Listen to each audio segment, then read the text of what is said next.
오늘 저는 말씀을 통해서 보호된 가족, 보존될 가정, 아주 중요한 단어는 두 단어를 기억하세요. 뭐하고 뭘까요? 보호와 보존입니다. 이 단어가 오늘 말씀의 핵심입니다. 이 단어를 잘 기억해 놓으십시오. 최근에 뉴스에 호랑이가 한 마리 죽었어요. 한번 보실래요? 이름하여 두마니, 백두산 호랑이라 하여 두마니, 한 19살 됐어요. 노환으로 죽었어요. 봉화마을인가? 거기에 백두산 호랑이를 복원하겠다고 호랑이 숲을 넓게 만들어서 저기 시베리아 벌판에 있던 호랑이 몇 마리를 백두산 호랑이, 기원 자체가 그렇죠, 데려와서 그 호랑이 숲에 키웠어요. 보호를 했죠. 그러나 죽었어요. 왜 죽었는 줄 아세요? 노환으로 죽었는데 죽을 때 참 이걸 웃어야 될지 말아야 될지 퇴행성 관절염이 왔고요. 내성 발톱이 자라서 지 발톱으로 저를 찔러요. 이거를 호랑이가 퇴행성 관절염이 와가지고 죽었다는 게 말이 됩니까? 내가 이 기사를 보고서 누구는 아주 두마니를 떠나보내며 영상을 만들었는데 그 죽은 사유가 너무 이게 뭐 웃어야 될지 말아야 될지, 이런 우픈 해프닝이 왜 일어나냐면 보호를 잘못해서 그래요. 그럼 백두산 호랑이를 왜 갑자기 복원하겠다는 겁니까? 100년 전에 우리 이 땅에요 호랑이가 있었어요, 우리나라에. 근데요 1930 몇 년인가 그때를 기점으로 호랑이가 완전히 전멸했어요, 우리나라에서. 왠 줄 아세요? 호랑이가 너무나 많은 민간인들을 잡아먹는다는 이유로 사람을 보호하기 위해서 호랑이들을 막 잡았어요. 이게 넌센스입니다. 보호하기 위해서 잡았는데 정작 호랑이는 전멸돼 버렸어요. 보존이 안 됐어요. 넌센스입니다. 보호하려다가 보존이 안 되는 경우 있습니다. 그래서 호랑이를 다시 보존하겠다고 호랑이 숲으로 데려왔는데 그 호랑이가 퇴행성 관절염과 동물원에서 보호받다가 쓸쓸하게, 호랑이가 그렇게 죽어야 되나? 호랑이가 과연 보호받아야 될 짐승인가? 그의 야성은 어디 가버렸나? 보호를 잘못하면요 보존이 안 됩니다. 이게 오늘 말씀의 키포인트예요. 넌센스죠, 넌센스. 보호와 보존은 전혀 다른 개념입니다. 전혀 다릅니다. 보호는 하지만 보존이 안 되는 경우가 있어요. 가족 보호받아야 돼요? 보호받지 않아야 돼요? 보호받아야 돼요. 분명히 가족 보호받아야 돼요. 그러나 가족이 보호를 받을지라도 보존이 안 되는 경우도 있어요. 기억하십시오. 인권을 보호하기 위해서 가족이 무너지고 있는 거 아십니까? 저는 약간 좀 비껴나가서 말한 거지만 인권을 보호한다는 차원으로 수많은 가정의 의미가 바뀌고 있어요. 동성애가 막 들어오고 그러면서 가족을 점점 붕괴시키고 있어요. 인권을 보호하는데요 정작 가족은 보호받지 못하고 있어요. 촉법소년 아시죠? 그 소년을 보호하기 위해서요 정작 걔가 해코지 하고 죽인 학생은 어떻게 합니까? 그러면 아세요? 창원인가 어디선가 자기 자식을 괴롭혔다는 이유로 이슈가 됐죠. CCTV 찍혔잖아요. 아줌마가요 화가 나서 차로 그 자전거 탄 아이를 쫓아가서 뒤에서 받아버려요. 자기 자식을 보호하겠다는 이유로 남의 자식을 죽이려고 해요. 굉장히 넌센스 아닙니까? 보호하기 위해서 정작 딴 데서는 보호가 무너지고 보존이 안 돼요. 오늘날 우리나라 가족을 다시 살리고 가족을 보호하기 위해서 가족 수당 얼마나 많이 줍니까? 안타까워요. 저희 둘째 형네가 넷째를 임신했는데요 영광은요 넷째를 태어나면 3천만 원 줘요. 지금이라도 늦지 않았습니다, 성도님들. 쉬워 죽겠어요. 그러면 그렇게 가족을 보호하기 위해서 수당을 엄청 지급하면 가족이 보존될까요? 놀랍죠? 우리나라의 이미 인구 비례가요 꺾였어요. 우리나라 작년 사망 인구 30만, 출산 인구 27만. 이미 꺾였어요. 인구가 이미 감소하고 있어요. 아니 그렇게 보호하려고 애쓰는데도요 정작 보존이 안 되고 있어요. 이게 우리의 넌센스예요. 넌센스. 가족은 보호받아야 하지만 그러나 보호만으로는 안 돼요. 기억하십시오. 가족은 보존해야 합니다. 다시, 가정은 뭐 해야 된다고요? 보존해야 합니다. 보존 중요해요. 보존이 뭐냐? 보존은 미래에 대한 관점을 말해요. 미래로 이어가야 합니다. 지금 당장 보호하는 이런 차원만 안 돼요. 보호에만 너무나 집중하고 있어요. 사람들이. 왜? 세상이 너무나 험해요. 그러니까 보호 본능에만 충실하고 있어요. 솔직히 말하면 믿는 자든 안 믿는 자든 보호 본능 없는 사람이 어디 있어요? 믿는 자라고 해서 보호 본능이 있는 거예요? 그렇지 않아요. 안 믿는 사람들 더 보호 본능 가능해요. 보호만 해가지고는 보존이 안 된다니까요. 그건 믿지 않는 자들이 더 강화된다니까요. 강해요. 제가 말씀드렸잖아요. 이번 주 월요일 날 예원이 이제 올해 3월에 초등학교 가야 되기 때문에 제가 예비 소집일 저 혼자 갔어요. 근데 다른 부모님들 다 아기를 데리고 왔더라고요. 상도 초등학교에. 근데 예원이는 뭐 시골에 있으니까 제가 못 데리고 가죠. 갔더니요 저 혼자 가서 이제 접수를 하는 거예요. 그랬더니 선생님이 예원이랑 꼭 통화를 해야 된대요. 통화를. 지금 통화를 시켜달래요. 안 그러면 안 된대요. 접수가. 왜 그럴까요? 네, 아동학대 때문에 그래요. 왜 아기를 안 데려왔느냐? 아기가 안 나온 이유가 뭐냐? 부모가 보이지만 정작 아이는 가정에서 어떻게 지내는지 이걸 직접 눈으로 봐야 되는데 안 보이니까, 그러니까 아이에게 통화를 해서 안전을 확인하겠다라는 거예요. 제가 어딜 봐서 아동학대, 말 좀 해보세요. 좀 제가 아동학대할 사람이에요. 지금 이 얼굴을 보세요. 얼굴을. 왜 말을 못해요? 제가 열불나가지고, 그리고 제가 그 자리에서 화가 나서 찬영형 통화해서 바로 예원이가 얼마나 넉살이 좋은지요. 생전 얼굴도 본 적 없는 선생님한테 선생님 저 공부하고 있어요. 그래가지고 지 옆에 있는 온유 언니까지 바꿔줘요. 온유 언니 바꿔줄게요. 그 선생님이 온유 언니까지. 온유가 누구냐면 둘째 형네 큰딸이거든요. 괜히 난데없이 온유는 전화 받아가지고 저는 2학년 올라갔는데요 지금 예원이랑 공부하고 있어요. 그리고 선생님이 전화를 끊더니요, 예원이 너무나 밝고 좋네요. 제 얼굴 보면 나오지 않아요? 그렇게 감사한 일이죠. 보호하면 감사한 일이죠. 그러나 그렇게 한다고 보존이 됩니까? 물론 가상한 노력이긴 하지만 정인이 보십시오. 정인이 홀트 아동복지원에서 3번이나 확인 전화했는데 그들의 보호 자체도 어설펐고, 양천 경찰서 자체도 3번의 신고를 받았지만 어설펐고, 심지어 어린이집 교사가 몰래 정인이 병원에 데려갔더만요. 왜? 어린이집 교사가 볼 때는 학대 정황이 있거든요. 그래서 병원 데려갔더니 애가 막 온 몸이 망가진 거예요. 그러니까 의사가요 조심스럽게 경찰서에 전화한 겁니다. 이 아이 학대가 분명하다. 근데 경찰서는 그걸 묵살시킨 겁니다. 우리가 보호하려고 해도요 한계가 있어요. 보존이 안 될 때도 있어요. 사랑하는 성도님들, 오늘날 우리 가정, 오늘 꼭 한 가지는 분명히 기억하셔야 돼요. 보호에만 집중하지 마세요. 과잉 보호, 너무 거기에 집중하지 마세요. 가정이요 보존되어야 합니다. 이건 미래적인 관점이에요. 오늘 하나님께서 노아에게 말씀하신 15절에서 17절 보세요. 뭐라고 말합니까? 하나님이 노아에게 말씀하여 이르시되, 16절 빨간색만 시작, 나오고, 17절 빨간색 시작, 이끌어내라, 생육하고 번성하리라. 자, 너는 나와라. 어디로 나와라? 방주 밖으로 나와라. 지금 밖에는요 진흙벌이에요. 시체가 넓어져. 여기에 살 수 있을지 없을지 불가능해요. 예측이 안 돼요. 그러나 나와라. 모든 식솔들 다 이끌어내와라.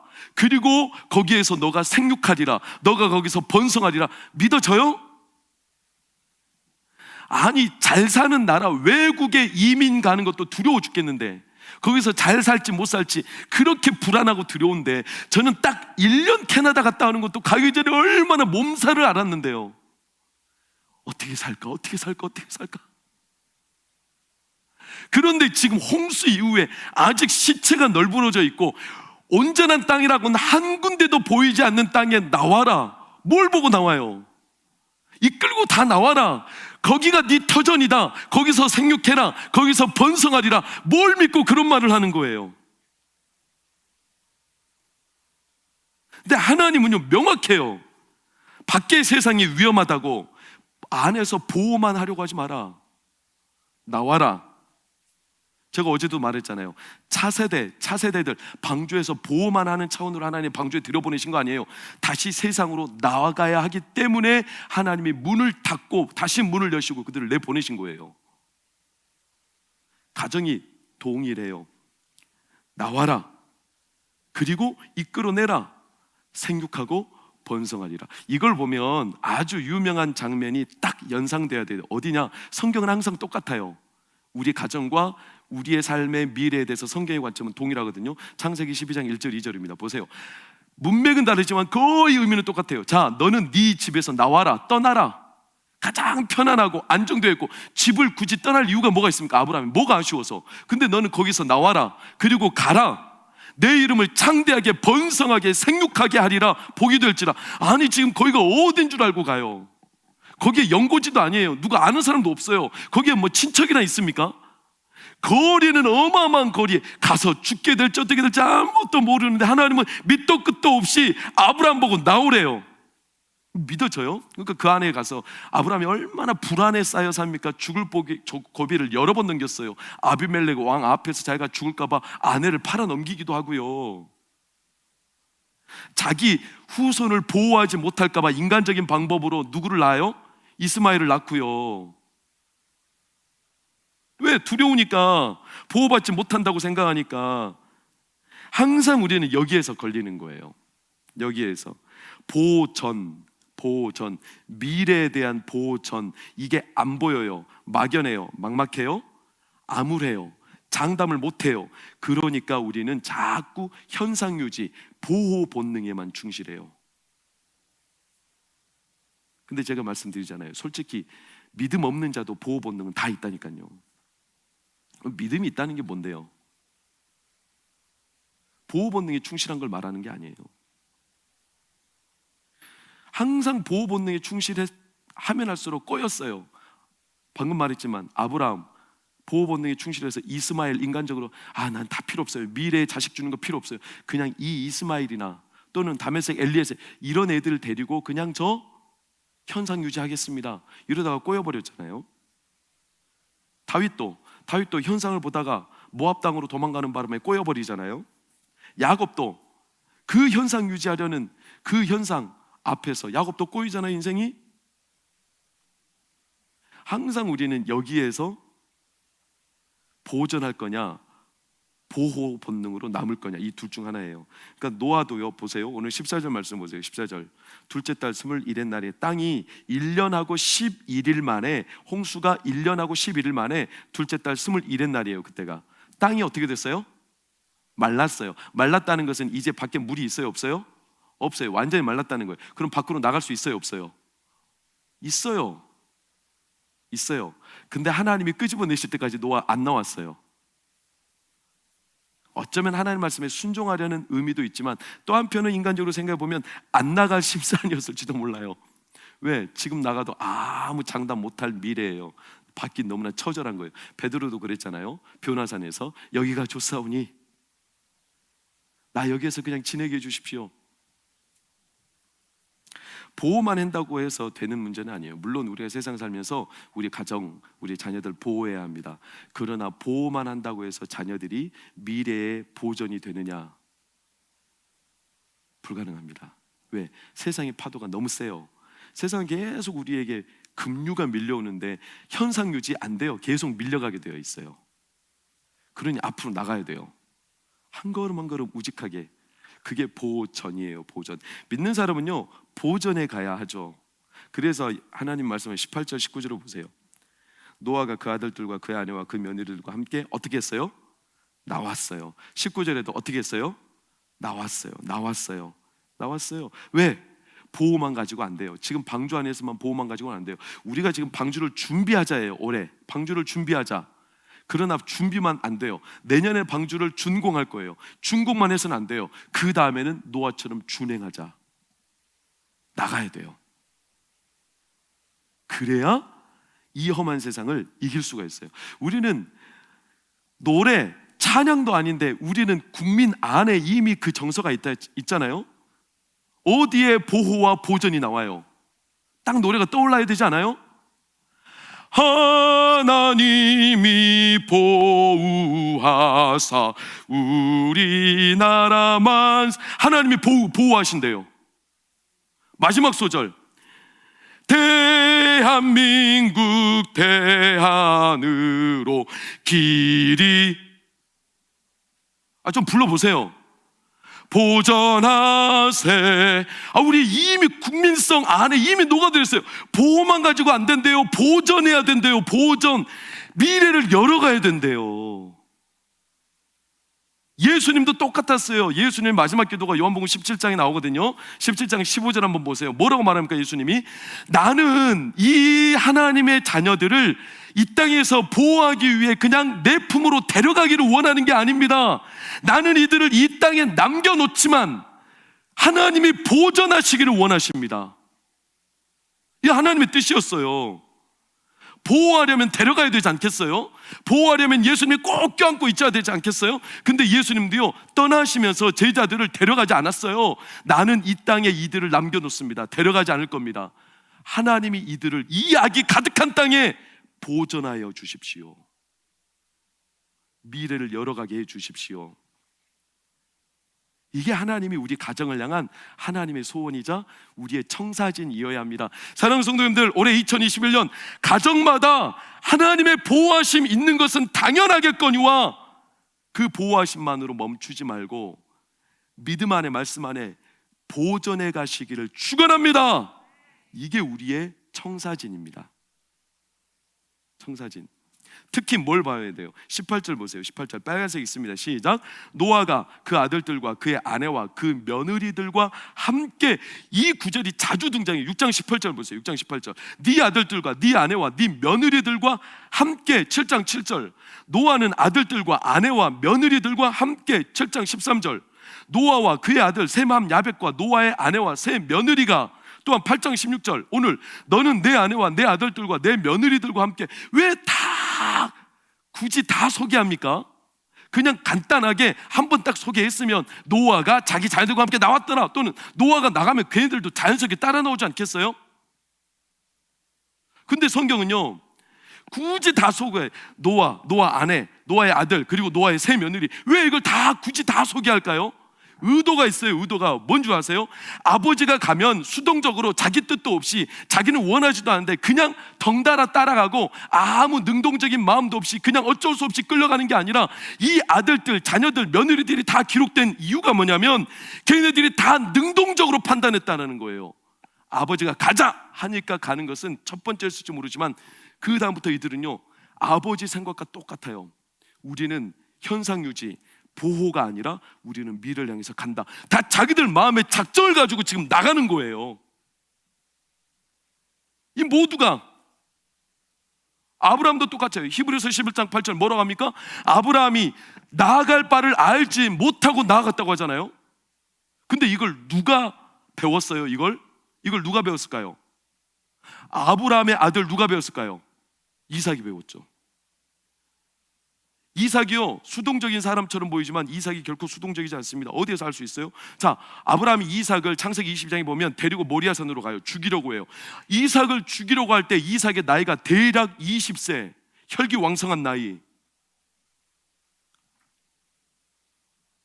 이삭이 물어요. 아버지, 번제로 드릴 양은 어디 있습니까? 그랬더니 아버지가요, 하나님이 준비하실 거야. 그리고 이삭을 꽁꽁 묶어요. 이삭 가만히, 바보냐 가만히 있어요. 아니, 이삭이 만약에 이렇게 생각했다고 쳐요. 아버지는 나를 보호해 주실 거야.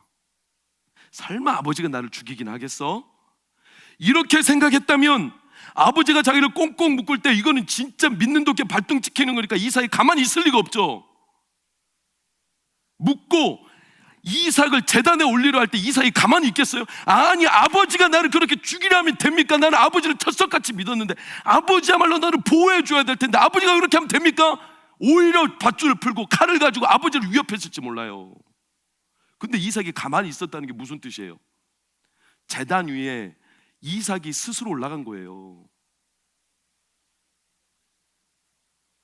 이삭이 알았어요. 뭘요? 잘은 모르지만 자기 아버지 아브라함을 보니까 평생 믿음으로 보진 못하지만 분명히 보호가 안 되는 상황 같지만 아브라함은 보호가 안 되는 상황도 갈 바를 알지 못하고 나아갔던 그 아버지 믿음을 쏙 빼닮았어요. 누가? 이삭이. 그래서 이삭도 어떻게 사는 줄 아세요? 갈 바를 모르지만, 자기가 지금 보호받지 못하는 상황이지만, 그러나 하나님이 보존하실 걸 그도 철석같이 믿었을 겁니다. 그러니 그가 제단 위에 그대로 올라가죠. 이게 아브라함의 완력이 아닙니다. 어떻게 그 아버지의 믿음이 자녀에게 더 크게 들어갈 수 있을지, 야, 이건 참 기가 막힌 장면입니다. 사랑하는 성도님들, 이게 믿음이 보존되는 거예요. 보존. 내가 자녀들의 믿음을 보호하는 게 아닙니다. 그래서 이삭은 더 커져요. 어떻게? 창세기 26장 보세요. 19절 20절 18절 19절이네요. 아버지 아브라함 때 팠던 우물들을 이삭이 다시 파요. 그래서 아예 근원을 얻죠. 그리고 20절 보세요. 우리가 오늘 읽었던 말씀과 똑같죠. 노아, 너는 나와라, 이끌고 나와라. 그리고 생육하고 뭐하리로다? 번성하리로다. 이삭은요, 나아갈 바를 알지 못했던 아버지 밑에서 살았던 그는요, 믿음을 보존하며 결국 르호봇이라는 어마어마한 땅, 알지도 못하는 땅에 그렇게 다니면서 결국 번성하는 이 하나님의 살아계심을 경험한 것은 아버지 아브라함의 믿음의 축복도 맞지만 이삭이 걸어간 자기의 믿음을 보존한 결과입니다. 사랑하는 성도님들, 성도님들의 자녀들, 성도님들의 가정이 내 때보다 성도님들의 자녀들 때 믿음이 더 크게 보존되기를 축복합니다. 이게 우리의 청사진입니다. 하나님이 그렇게 해 가십니다. 그런 성도님들, 너무나 보호하려는 데만 애쓰지 마세요. 보호 본능에만 너무 충실하지 마세요. 보호만으로는 안 된다니까요. 장담 못 한다니까요. 어떻게 우리가 다 커버하고 다 보호해 줄 수 있어요? 세상의 보호 본능은 세상에도 많은데 우리는 그렇게 사는 게 아니라 하나님이 이끄시는 가정과 가정은 보존해 가는 거예요. 뭘? 믿음을 보존해 가요. 보존해 가요. 속지 마세요. 착각하지 마세요. 뭐를? 세상이 험하니까 부모들이 이렇게 착각하는 경우가 있어요. 자기 스스로 합리화시키는 거예요. 세상이 너무 험하니까 자녀들을 보호한다라는 이유로 위험한 일을 못하게 포기하게 만들어요. 그걸 어떻게 뒤집어 설명하는 줄 아세요? 안정이래요.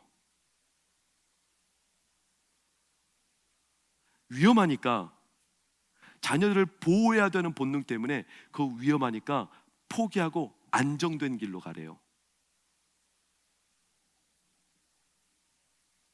안정된 직장, 안정된 진로, 안정된 수입, 안정된 집. 솔직히 우리에게 안정된 곳이 어디 있습니까? 제가 믿음의 얘기만 하니까 그렇지 세상 사람들 얘기를 한번 들어보세요. 제가 요즘에 주식 공부하거든요. 오해하지 마세요. 저 주식 투자하려고 하는 거 아니에요. 성도님들이 돈에 대해서 어떤 관심을 갖고 계신가? 성도님들 가운데도 주식을 하는 사람들이 있을 텐데 제가 주식을 모르면 한마디라도 도와줄 수 있겠습니까? 제가 요새 주식책 4권이나 사가지고 읽고 있어요. 뭔 말인지 하나도 모르겠어요, 솔직히. 그러나 공부해 보려고요. 근데 이 김승우 회장이 원래 기독교인인데 지금 기독교 신앙을 버린 것 같아요. 근데 이 사람 대단한 양반이에요. 스노우폭스 그룹의 회장인데 아시죠? 엄청 가난하게, 찢어지게 가난하게 살았던 사람이요, 음식업, 수많은 밑바닥에서 살아가지고 지금은 연간 내는 세금이 수백억이에요.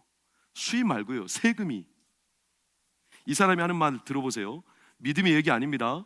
혹시 믿음이 적고 세상적으로 생각하는 부모가 이 자리에 온라인으로 있을지라도 한번 들어보세요. 세상 사람이 말하는 얘기입니다. 이 책의 챕터의 제목이 그래요. 자식을 부자로 만드는 방법. 읽어보겠습니다. 한국 청년들은 창의적이며 뛰어난 실험 정신을 갖고 있다. 그럼에도 부모들은 자신의 실패를 교훈 삼아 오히려 도전을 포기한 삶을 살기를 바란다. 그래서 나온 방안이 결국 공부 잘해서 대기업에 취직하거나 전문직에 안착하는 것을 목표로 주는 것이다. 젊은이들의 가능성은 무한하다. 부모들은 자기 자녀의 가능성을 너무 과소평가하고 있다. 한 젊은이가 마음먹으면 무엇을 할 수 있는지, 어떤 가능성이 있는지 감히 짐작도 못한다. 부모의 포기를 자녀에게 물려주지 마라. 나는 범죄에 연루된 일이 아니라면 아이가 무엇을 하든 상관하지 않는다. 자기가 좋아하고 자기가 하고 싶은 일을 하고 사는 것이 인생이다.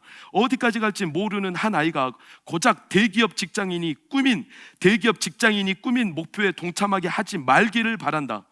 이스라엘은 국가와 사회와 대학이 앞장서서 창업을 하겠다는 청년들을 적극 돕는다.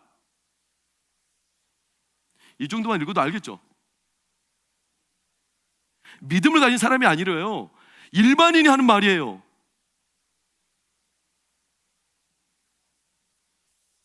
제가 요즘에 그래서 최근에, 이거는 이제 주식 책은 아니에요. 제가 유튜브를 보고 참 재밌어서 책을 봤는데요. 이거 읽어보셨어요? 미국에서 컵밥 하는 남자라고? 꼭 한번 읽어보세요. 재밌습니다. 읽고 싶은 사람 저한테 오세요. 이 책을 드릴게. 재밌습니다. 이 학생이요, 진짜 날라리 공부 하나도, 영어의 영자도 모르는 학생이요, 그냥 부모님이 일단 미국에 보냈어요. 근데 이 부모의 특징이 있어요. 뭔 줄 아세요? 뭘 해도 부모가 믿고 참아주고 기다렸어요. 기도하며. 이 학생이요, 미국에서 아무것도 없이 세워라 내워라 점점 피폐해져 가는데, 거기에서 정말로 순간순발력으로 뛰어난 핫 아이템을 해보겠다고 자기 아는 형들하고 같이 모여가지고 진짜 탈탈 털어서, 그때 당시 돈 얼마인지 제가 기억이 안 나지만 그 돈으로 작은 식당 차 있죠, 그냥 식당에서 차에서 요리해주는 차, 조그만 용달 차 가지고 그때부터 뭘 팔았냐, 노량진의 그 유명한 컵밥을 팔았어요. 컵밥을. 근데 이게 대박 났다는 거 아닙니까? 그래요. 지금에서 이 컵밥 파는 남자 하면 어마어마합니다. 이 사람 연 매출액이 수백억입니다. 저는 그걸 말하려는 게 아니에요. 여기서 이 남자가 말하는 한 가지는, 자기 어머니는 늘 기도하며 내가 뭘 해도 믿고 기다려 주셨다. 불안해서 너 그거 안 된다 안정되기를 바라며, 보호라는 이유로 위험한 길을 포기하게 만들며. 아니에요. 네, 우리가 꼭 그러면 무조건 도전하게만, 그렇지는 않아요. 그러나 우리는 상대적으로 시소로 따지면 너무 안정과 보호 본능에만 치우쳐 있습니다. 왜? 세상이 너무 험하기 때문에 그래요. 우리가 가진 믿음을 어디에다 투자하냐면, 내가 볼 때 안정된 길로 투자하는 거예요.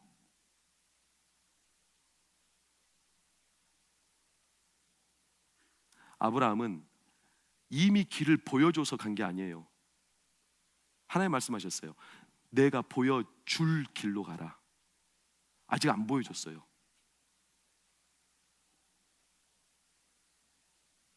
마귀가 하는 짓이 이거예요. 보호라는 이유로 가정 안에 믿음의 영역을 포기하게 만들어요. 아주 그럴듯하게. 예수님께 그랬어요. 너 배고프지? 너 보호받아야 되잖아. 일단 떡을 만들어 먹어. 너 위험하지? 성전에서 뛰어내려. 천사들이 너를 보호해 줄 거야. 괜찮아. 세상 살아갈 때 너가 가질 수 있는 영예와 물질을 다 줄게. 그걸로 너를 보호할 수 있어. 마귀는 예수님마저도 그렇게 보호 본능에 약한 우리의 심기를 건드리며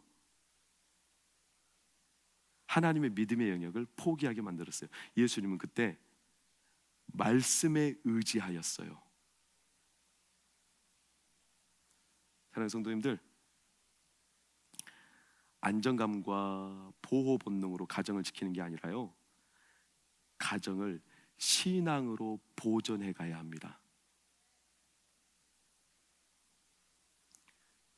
세상의 속삭임에 우리는 오늘 귀를 막아야 합니다.